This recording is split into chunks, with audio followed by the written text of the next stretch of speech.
प्रेम से बोलिए गणेश भगवान की जय। श्री शिवाय नमस्तुभ्यम। प्रिय भक्तों, मैं मीतू शुक्ला SPM ब्लॉग में आप सभी का स्वागत करती हूँ। आइए आज सुनते हैं गणेश चतुर्थी व्रत कथा, जो कि व्रतों में महाव्रत। ये व्रत संतान की उन्नति के लिए रखा जाता है।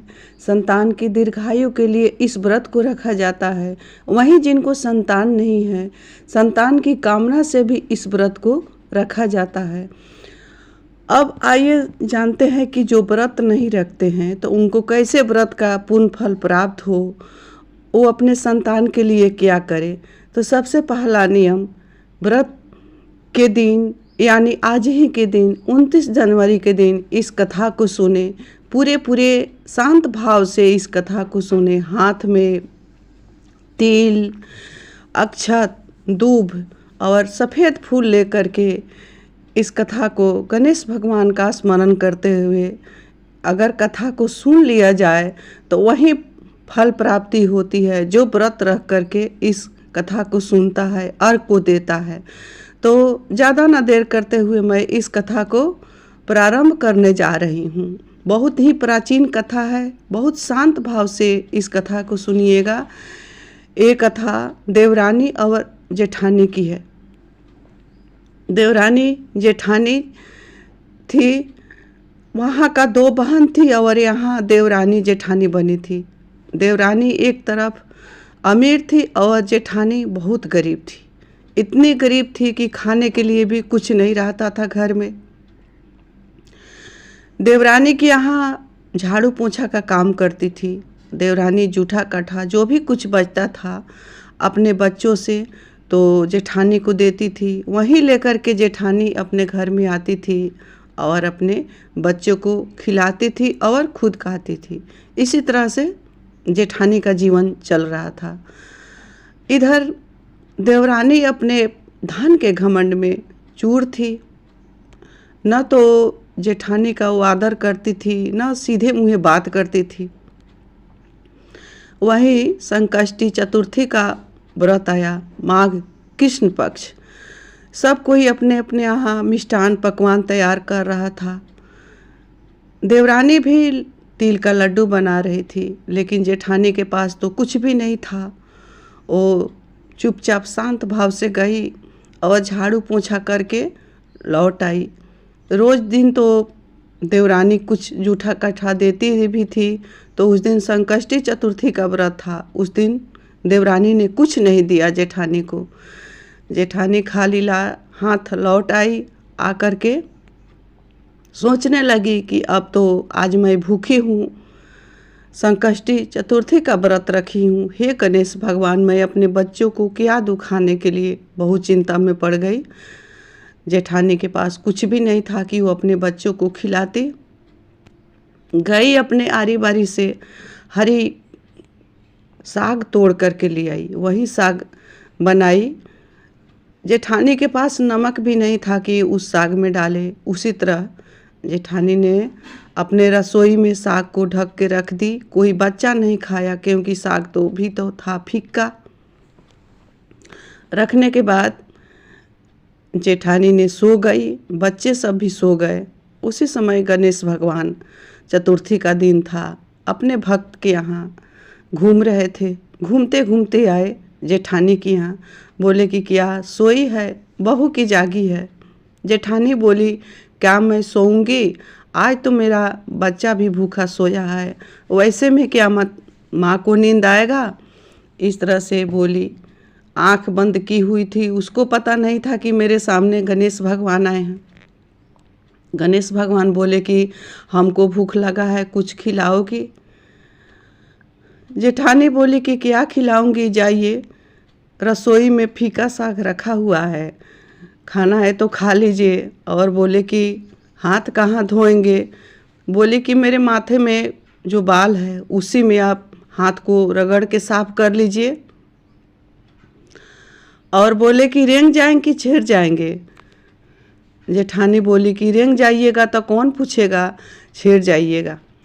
इस तरह से गणेश भगवान से बोली। गणेश भगवान गए किचन में, फीका साग रखा हुआ था, थोड़े से साग खा लिए और खाने के बाद आए और जेठानी के माथा में हाथ पोंछने के बाद उनके कोने कोने घूमने लगे। घूमने के बाद गणेश भगवान बोले कि अब मैं जा रहा हूँ तुम्हारे घर से। गणेश भगवान ने चले गए। सुबह में जेठानी उठी, बहुत उदास थी। उठने के बाद अपने जैसे हाथ मुंह पर ले गई, देख रही है कि उनके हाथ में मोहर असरफी सोना आ रहा है। सोची कि ये क्या हो रहा है मेरे साथ। फिर उठी, जैसे घर में घूमने लगी, देखी कि चारों तरफ सोना, पैसा, रुपया, मोहर असरफी से भरा हुआ है। जेठानी को समझ में आ गया कि कल गणेश चतुर्थी का दिन था। होय न होय ये गणेश भगवान ही आए थे और मेरे विपदा को काटे हैं। किचन में भी गई, देखी कि साग ढका हुआ साग ढका हुआ नहीं है। साग का जो ढक्कन था सो अलग है, उस साग में से कुछ खाया हुआ है। अब तो पूरे समझ में आ गया जेठानी का कि ये गणेश भगवान की ही मुझ पर पूर्ण कृपा हुई है। गणेश भगवान को धन्यवाद देते हुए जब बच्चे सब जगे तो देखने लगे, बहुत खुश हुए। बच्चे ने भूखे थे। अब तो जेठानी के समझ में नहीं आ रहा था कि अब मैं क्या करूं, अपने बहन के यहाँ काम करने जाऊं या नहीं जाऊं। जेठानी ने सोची कि अब मैं अपने बहन के यहाँ काम करने नहीं जाऊंगी।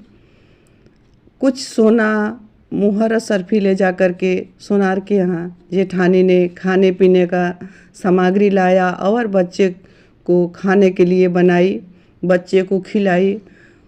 इधर देवरानी कह रही थी, कल ही नहीं दिए खाने के लिए कुछ तो आज नहीं आई। इतना दिन खिलाए और एक दिन खाना नहीं दिए तो आज काम करने भी नहीं आई। इस तरह से देवरानी पूरा अपना तेवर दिखा रही थी, लेकिन जेठानी पर तो गणेश भगवान का कृपा हुआ था। फिर गणेश भगवान की इतनी कृपा हो गई कि जेठानी का झोपड़ी भी उड़ गया, खाने पीने का भी सामग्री भर गया।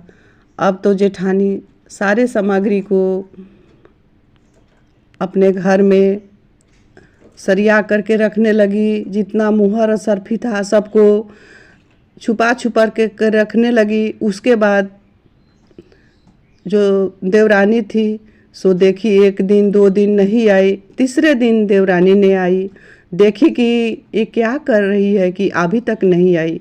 आते आते बोली, क्या कर रही हो, इतनी व्यस्त हो गई हो कि काम करने भी नहीं आ रही हो। जेठानी ने बोली कि अब मैं क्या काम करने जाऊंगी आपके यहाँ, मेरे यहाँ सब कुछ गणेश भगवान ने भर दिया। जैसे देवरानी ने देखी कि सब कुछ भरा हुआ है, उसका हक्का बक्का बंद हो गया और पूछने लगी, ये सब कैसे हुआ। जेठानी बहुत दिल की सीधी थी।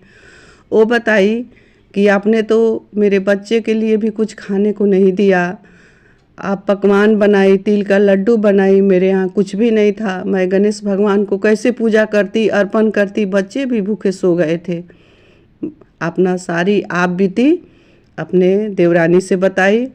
देवरानी ने भी फिर उसी तरह गई और अगले चौथ आया, माघ कृष्ण पक्ष का जब चौथ आया, उसी तरह ने देवरानी ने किया।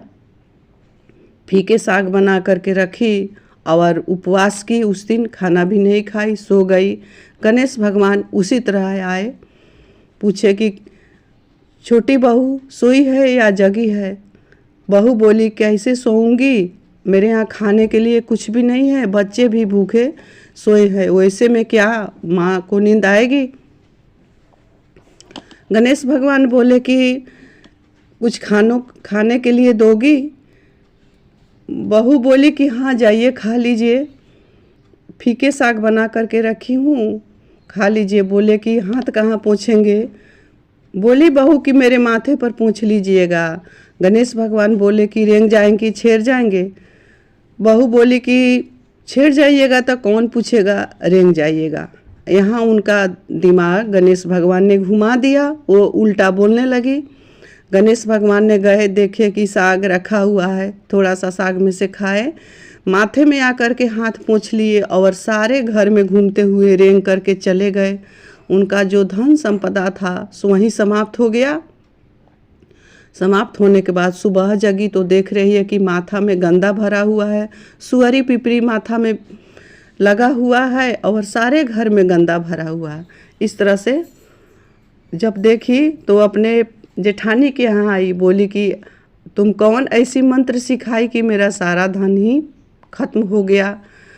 जेठानी बोली कि मुझे तो दुख था, विपत्ति था, खाने के लिए भी अन्न नहीं था, तो मैंने दुख से उस दिन खाना नहीं मिला तो नहीं खाई, बच्चे भी सो गए भूखे। आप शौक से देखा देखी में भूखे सो गई और फीके साग बना करके रखी, तो क्या ऐसे में गणेश भगवान आपको धन देंगे? इसीलिए आपका सारा धन समाप्त हो गया। अब आप गणेश चतुर्थी के दिन व्रत रखना, भूखे को भोजन कराना, जिनको अभाव है उनका तुम व्रत कराना, जिनके यहाँ मिष्ठान नहीं बन रहा है, पूजा का सामग्री नहीं है, उनके यहाँ तुम मिष्ठान देना, पूजा का सामग्री देना, वैसे दूसरों से व्रत कराना। तब तुम पर गणेश भगवान प्रसन्न होंगे और तुम्हारे यहाँ धन संपदा पूर्ण होगी। इसी तरह से